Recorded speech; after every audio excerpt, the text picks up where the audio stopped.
le but de ce groupe, c'était de véhiculer des informations inhérentes à la ville de Thiès. Donc ci biir groupe boobu noonu da ngeen ci doon fekk ndaw pouvoir comme opposition, tous les jeunes de Thiès en général.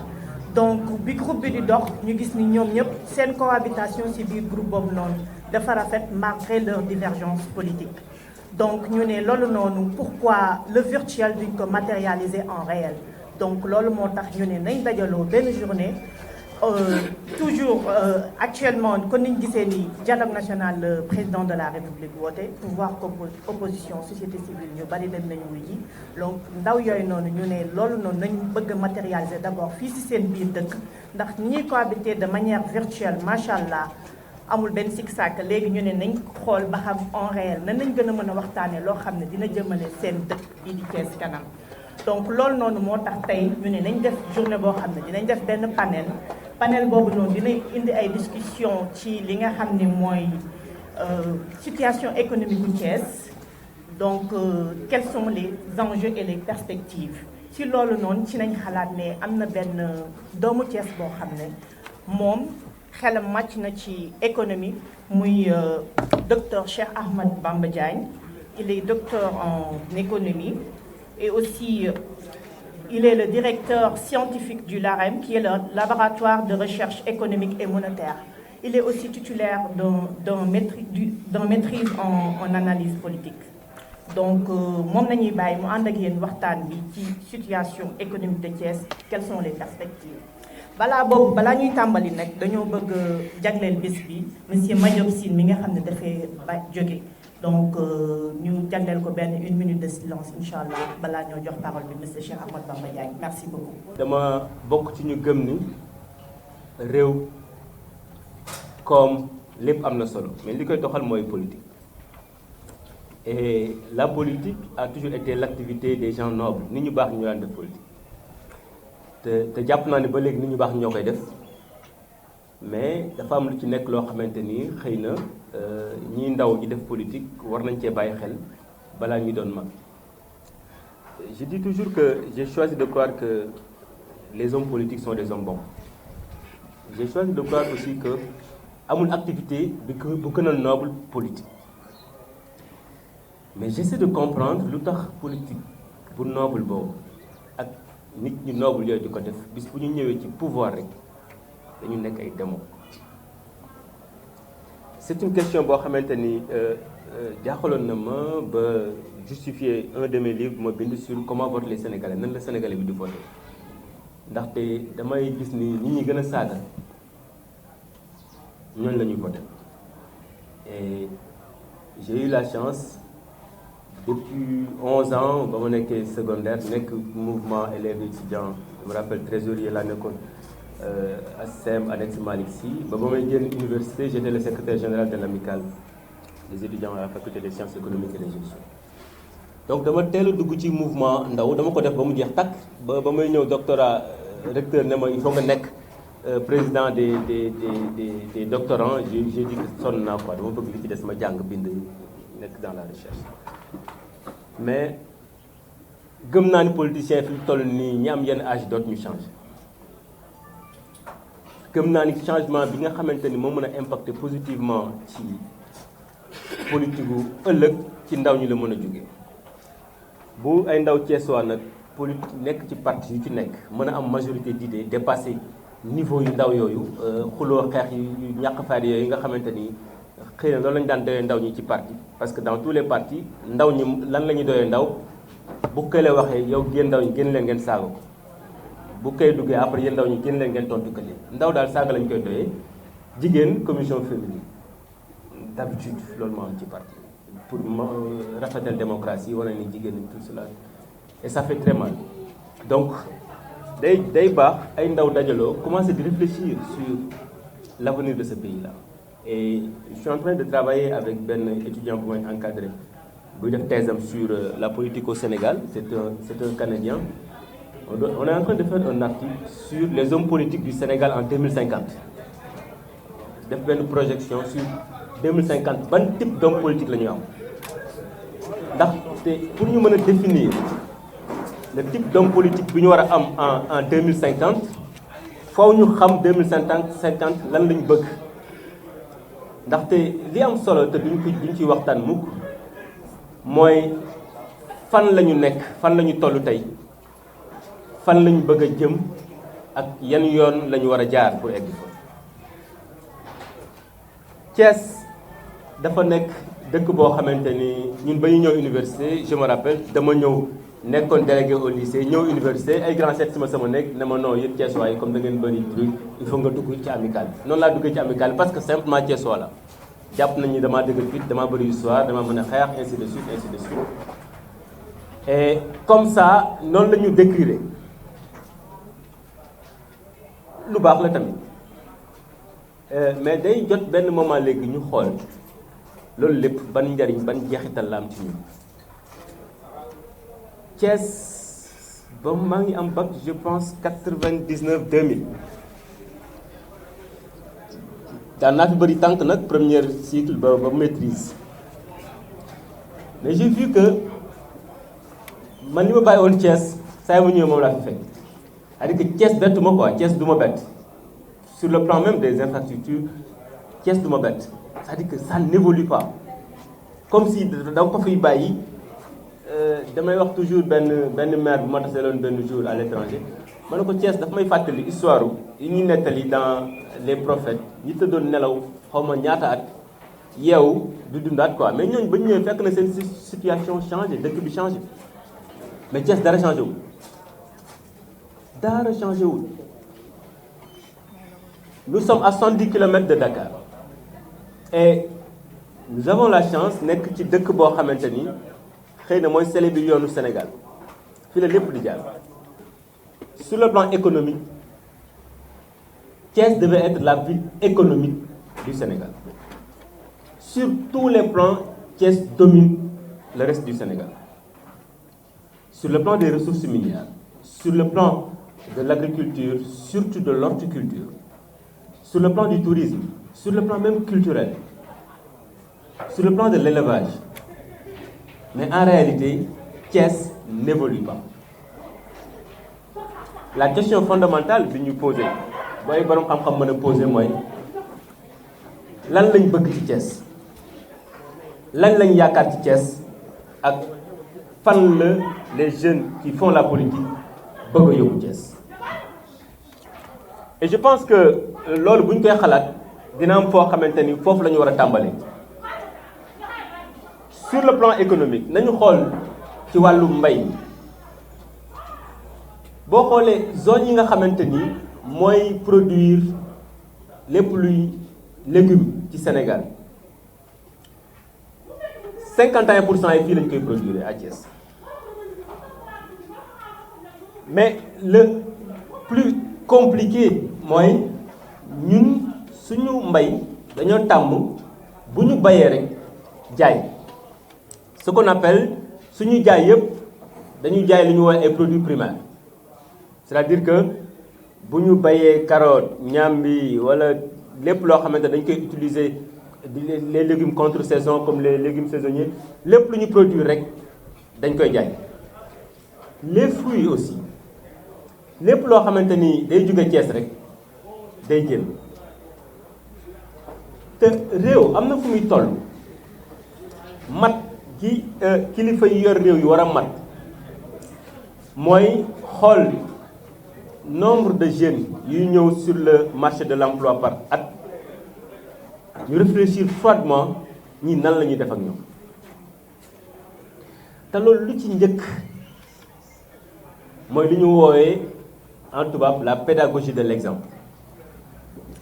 boo bañee sa doom tux bul tux ci kanam boo bañee sa doom sàcc bul sàcc ci kanam boo bañee sa doom di wax lu dul dëgg bul wax lu dul dëgg ci kanam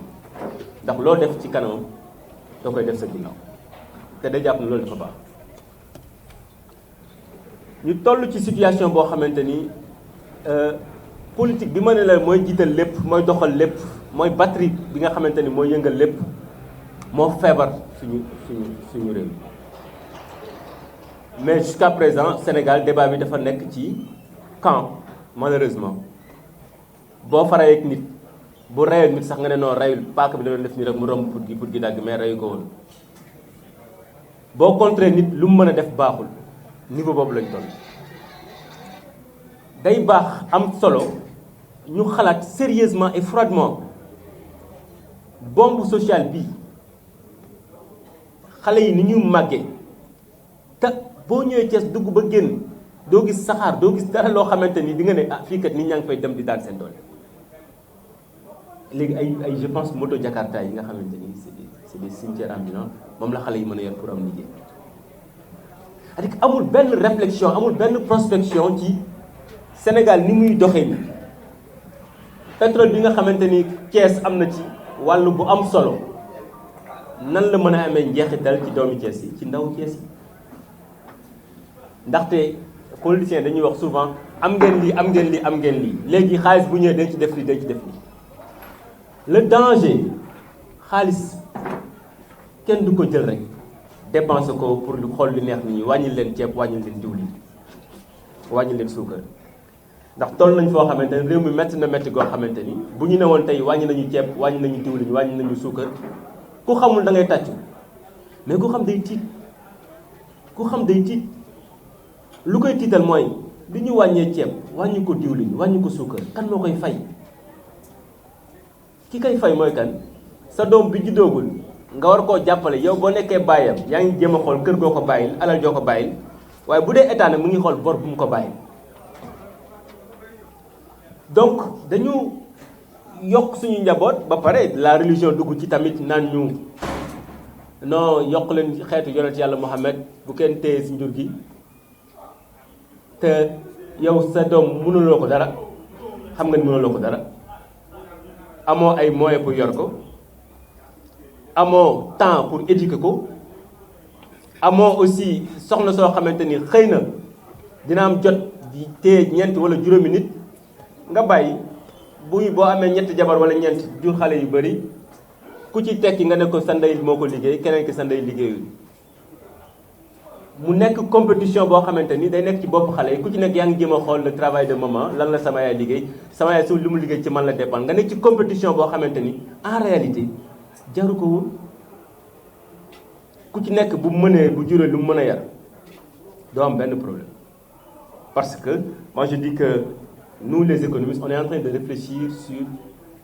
yàlla suñu yàlla ñun ndax man damay naan toujours ni ma gëmee yàlla ak ni ko nit ñi gëmee bokkul. parce que en économie ñun on pense que yàlla depuis ba yonent yi jeexee yàlla léegi ku seetaan la c'est un juge wàcc na téere yëpp wàcc na àtte yëpp léegi day xaar pour juger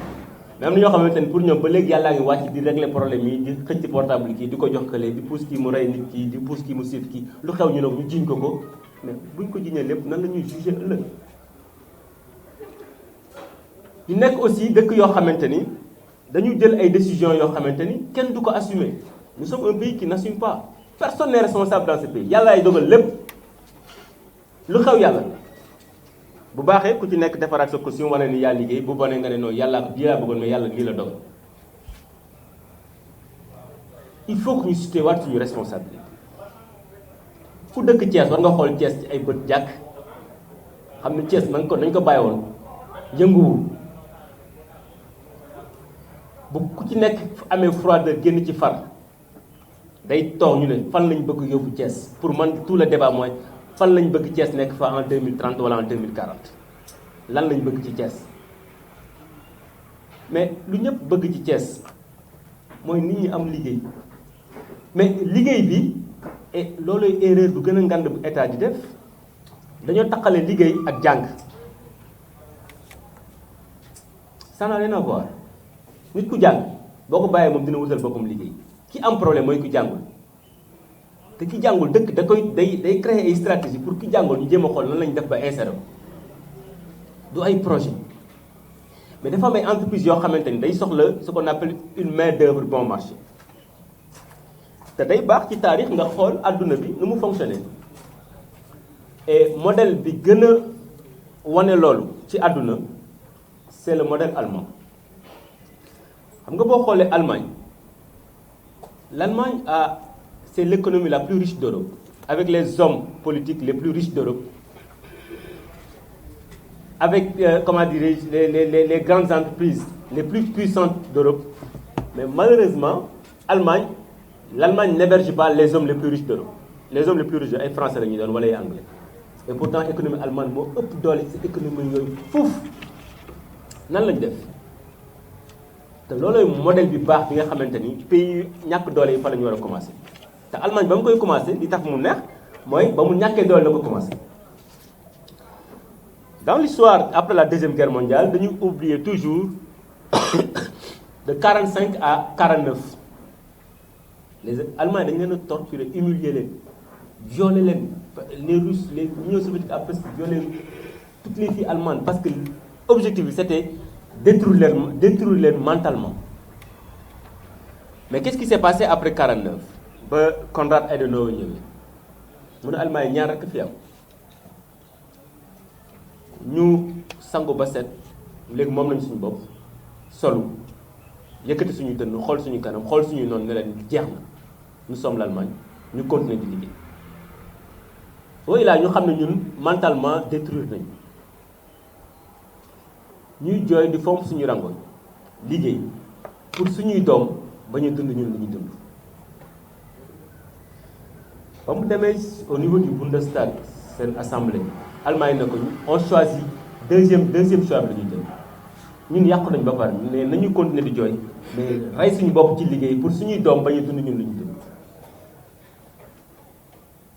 12 ans après la Deuxième Guerre mondiale, l'Allemagne est devenue l'économie la plus puissante de l'Europe. Aujourd'hui, boo xoolee voiture allemande yi sax day refléter seen personnalité ak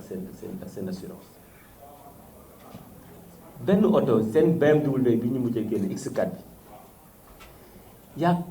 199 entreprises qui ont participé à la réalisation d'une seule voiture plus BMW muy 190 benn oto. boo ñëwee dëkk yu mel ni Sénégal compagnie sucrière waa ji moom suukar si tool yi moom entreprise bi moom sax camion yu ko benn nit rek ay enrichir kooku lu mu mën a am impôt rek lay fay état te bu ko neexee sax mu négocier ko si l'entreprise n'est pas cotée en bourse te dañu naan ci entreprise nit warul moom boole production transformation ak distribution lan moo ci am solo mooy nañu fexe ba bépp foo xamante ni chaîne de valeur la foo xamante ni nit ñi dañ ciy mën a gagner dara ñu pàccal ko bu ku ci nekk am loo ci am parce que nit ñi bu ñu amee lu ñu suturloo rek seen xel dina nekk ci leneen mais nit boo ko bàyyee téye ko xoñoñal ko ba amatul dara li ñu jiiñ yenn say homme politique yi dañuy ñaan yàlla nit ñi di ñàkk ñu leen di neexal di leen di am ñoom lu ñu bëgg c'est-à-dire que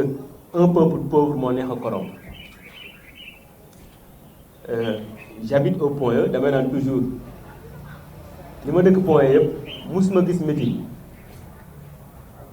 musuma ko fa gis te sooy dem di sport romb Gueule Tapée wala ci quartier populaire chaque fois am na koñ bi fu ñu bâche ça veut dire ce que cela veut dire. 80% des hôtels au Sénégal se trouvent à Thiès, dans la région de Thiès. Mais en contrepartie, lan la ci Thiès waay di gagné parce que lu ñu fàtte business bi nu ñu koy defee suñu réew nit mën na jóge bitim réew ñoo ñu jox ko suuf mu créé hôtel am toog fa moom kese. Dans tous les pays qui se respectent état day naan boo ñëwee Thiès bu ko fee ubbi hôtel tu es obligé nga collaborer ak waa Thiès wala benn Thiès waa du pour permettre Thiès waa bi kese mu gagné de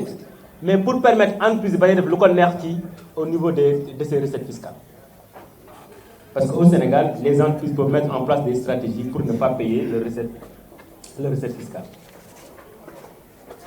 wàllum napp nous avons Thiès moo am tefes yi gën a rëy ci Sénégal contribution bi napp parce que napp bi pêche bi moo ëpp lu ñu la mën a wax nag moo ëpp recettes yi dugal xaalis ci budget Sénégal mooy poste d'exportation bi gën a ngand ci Sénégal chaque année dinañu indi au moins 200 milliards et quelques et boo xoolee napp boobu d'habitude entreprise yi koy exporter liñ ciy gagné buñ la ko waxee yow nga xeet napp gi jën yi ngay am fii Sénégal. Mbour rek apporte 90% de nos recettes d'exportation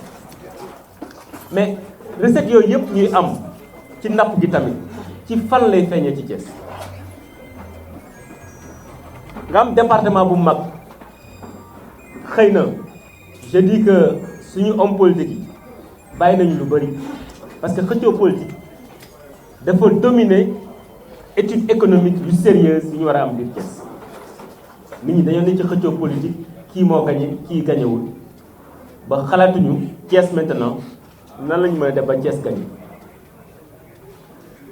xëy na Kayor offshore jàpp nañu dinañu indil lu bëri ci alal ci Sénégal donte Sénégal ñëpp a ko bokk mais dafa jar maintenant Thiès proposition di fi jóge te dal na gën a rafet li Fatou Diop wax léegi bu dee ndaw politique yëpp la nga xamante ni amatul parti di bind seeni mémorandum di ko présenter à l'autorité wan que ni au-delà des après bu xeex jotee nañu xeex mais pétrole bii ni war a génn fii comme c'est le débat actuel maintenant Thiès lii Kayor offshore lii la war a génne mais ñun ñaat lañ ci war a mën a am ba am ci ce qu'on appelle des industries légères yoo xamante ni mën na feeñ ci dëkk parce que dëkk bu xaalis duggee ci dëkk rek nit ñi xam parce que nit ñi gis nga bu ñu yeewoo ku ci nekk am loo yeewwaale am na ñu bëri ñu ngi toog Dakar di xoslu yàlla xam na ni ñàkk liggéey baax moom moo tax ñu génn Thiès parce que jàmm ji ngay am Thiès fi ngay dëkk ci Thiès possibilité yi ngay am Thiès bu la ko liggéey bu baax mayoon Thiès doo génn Thiès te Thiès dafa jar dafa jot maintenant nañuy réfléchir nan la ñuy def ba Thiès nekk métropole mais ndaw dafa am lu mu bëgg a wane ndaw dafa am lu muy bañ ndaw dafa am loo xamante ni xëy na bis buñ ko wóoloo am na gis-gis bu bees boo xamante ni mën na ko indi ci politique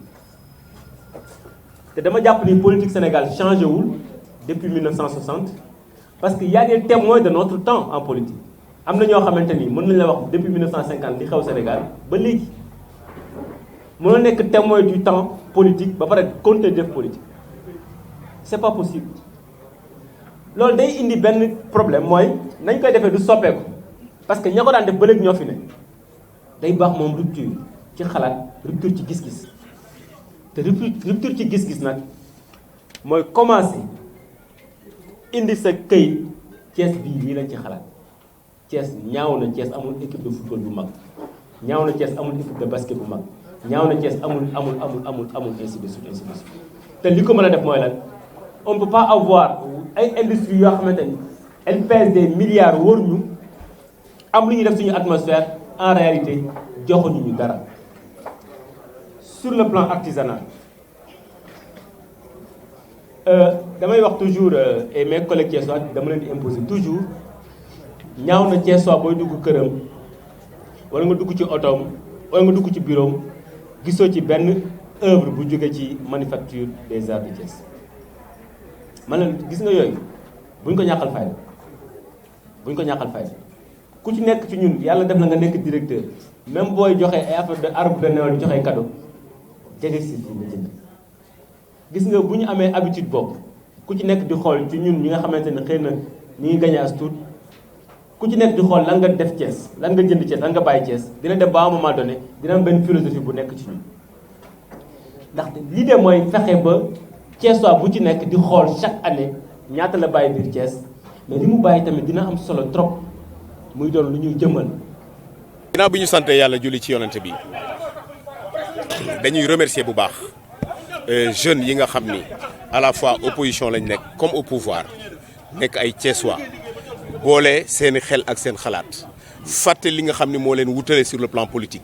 nekk ay jeunes à la fois du pouvoir et de l'opposition seen xalaat vraiment doon loo xam ni lu rafet la ñu organiser ñaari manifestation yu am solo muy panel bi nga xam ni dañuy waxtaane mbirum développement wu Thiès mais également ngoon match de football bi ñu war a organiser et qui va opposer le pouvoir et l'opposition man rafetaayu initiative bi moo tax bi ñu ma proposé comme parrain man nangul leen ko jël engagement nekk ci seen wet di leen jàppale ci loolu parce que man li ma ñor rek mooy développement au Sénégal te ku wax développement au Sénégal mënoo fàtte Thiès parce que Thiès comme l'a dit le panéliste est l'une des meilleures régions du Sénégal sur le plan économique. voilà léegi ñàkk xëyu xale yooyu ak jafe-jafe yi ñuy nemmeek alors que secteur bu ñu tudd ñu ni Thiès moo si jiitu première région minière ainsi de suite fan lañu war a jooyanti pour quand même. waaw comme ni ma ko waxee sànq rek ci sama intervention ci biir panel bi. waxtaan bi war nañ ko yaatal yaatuwaay boo xam ni parties prenantes yëpp war nañoo mën a toog parce que Sénégal am na ay investisseurs Sénégal am na ñu am xaalis mais boo ko seetloo seen xaalis ñu ngi koy investir ci secteur commerce wala secteur bâtiment rarement la ñuy investir ci secteur boo xam ne dafay transformer ay matières premières au Sénégal pour créer de la valeur ajoutée et créer des emplois mais loolu defe naa bu ñu toogee borom xam-xam yi comme docteur bi nga xam moo def exposé bi ak ñeneen ñoo xam ni seen xam-xam màcc na jëm ci loolu bu ñu toogee ak les opérateurs économiques thiessois toog ak les hommes politiques thiessois ñu fàtte li nga xam ni moo ñu wutale muy politique bi te ñu waxtaan ci njëriñu Thiès defe naa ay solution mën naa am également mënuñoo def liggéey boobu te boolewuñ ci les collectivités territoriales maa ngi den ak sama xarit le maire Mamadou Lamine Diallo le maire de Thiès Ouest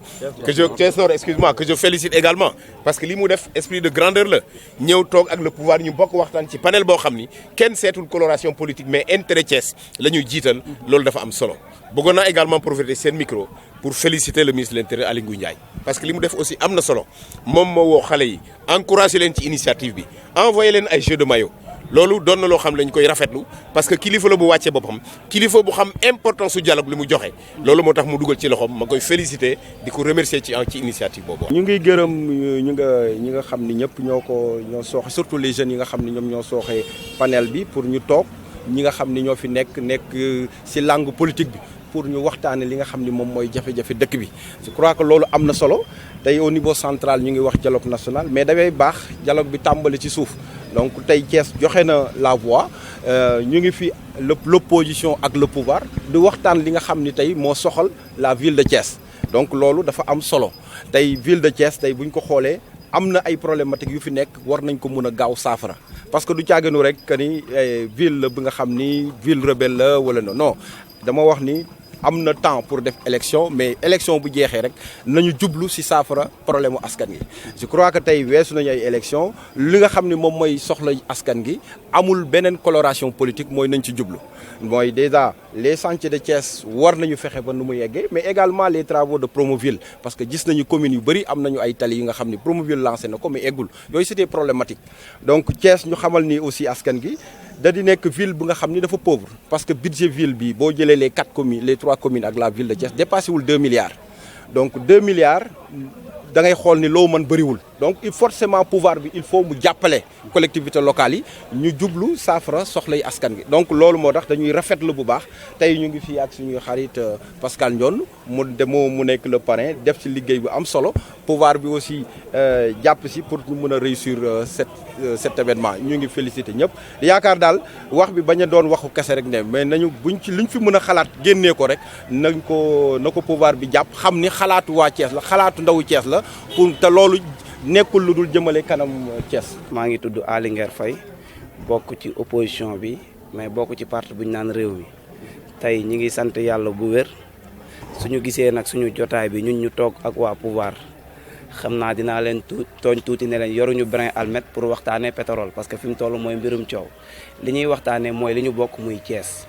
lan la ñu war a mën a def ba Thiès sukkandiku parce que dañu xamul problème bi fan la nekk ñoom dañ ñu koy jiiñ ñun opposition bi ne ñu yéen a yor pouvoir local bi yéen a war a doxal ñun ñu leen koy jiiñ ne leen sénégalais yéen lañ boole dénk li nga xamante ne mooy Sénégal te Thiès ci Sénégal la bokk sur ce ñu créé woon benn groupe panel boo xamante ne administrateurs yi ñu ngi nii taxaw sama wet opposition pouvoir société civile ci lañ bokk ñu ne pourquoi pas tey ñu organiser benn match boo xamante ni organiser benn panel boo xamante ni dañ ciy waxtaanee Thiès mais liñ ci gën a dugal mooy fàttaliku kenn ki bokkoon ci ñu nekk fédérateur tey yàlla def mu jiitu muy suñu père Mbodiop Sine ñu ne comme que lii la doon dox di fédérer ñun politique yi tey bala ñuy def dara dañ ko ci rendre hommage tey lii moo waraloon suñu jotaay parce que ku gis opposition ak pouvoir fi réew mi toll ñu toog di waxtaan war nga laaj lan la ñuy waxtaan parce que waxi pétrole la ñuy wax looloy actualité bi mais tey ñun Thiès la ñuy waxtaanee njëriñu Thiès gis nañ ni Thiès chemin de fer doxul gis nañ ni waa pouvoir ñu ngi gëm jiiñ maire bi ne nañu war a gérer wuñ ko donc ban problème la ñu am tey looloo waraloon ñuy waxtaanee économie Thiès. Je suis responsable de la COJER au niveau de Thiès li waral tey daje bi comme nu ko sunu camarade Aly Nguer waxee mooy tey Thiès moo ñu dajale Thiès région Thiès département mais particulièrement Thiès ville comme ni mu ko waxee groupe la boo xam benn plateforme bu ñu taxawal tuddee ko Allo Présidence ay kilifa ñu ngi ci yu ŋànk pouvoir bi local ak ñu ŋànk pouvoir bi au niveau national léegi nag ñu gis constat bi mooy Thiès demul dikkul comme demul dikkul ñii ñu ngi koy jiiñ pouvoir ñii ñu ngi koy jiiñ opposition ñu ni nañu dajaloo waxtaan ñun ñëpp ñu xool nan la ñuy relancer suñu Thiès parce que gis nañu Thiès tey jii dafa gën a bari ay borom alal dafa gën a bari ay borom xam-xam dafa gën a bari ay politiciens yu engagé mais lan moo tax Thiès demul loolu moom la ñu dajoo tey moom la ñu dajaloo tey ñu ci doon waxtaan ñun nag ñi féetewoo ci pouvoir bi Thiès ak ci opposition bi ak société civile suñu leaders yi nga xam ne ñooy leader national yi suñu dëkk bii moo ñu ko gënal ndax dëkk bi ëllëg jàpp nañ ni ñun ñoo ko war a doon te soo doonee loo xam ni politiquement rek nga ko doon te économiquement doxul la ñeneen ñi defoon ci résultat ba ñu leen di ŋàññi loolu moom lañ fiy defaat ñu ngi man à travers ma voix damay ñaan ñi nga xam ni les tenants du pouvoir local ak national ñun nii ñu def à la base au niveau de Thiès ñu def noonu jàppale Thiès ville de Thiès mu développé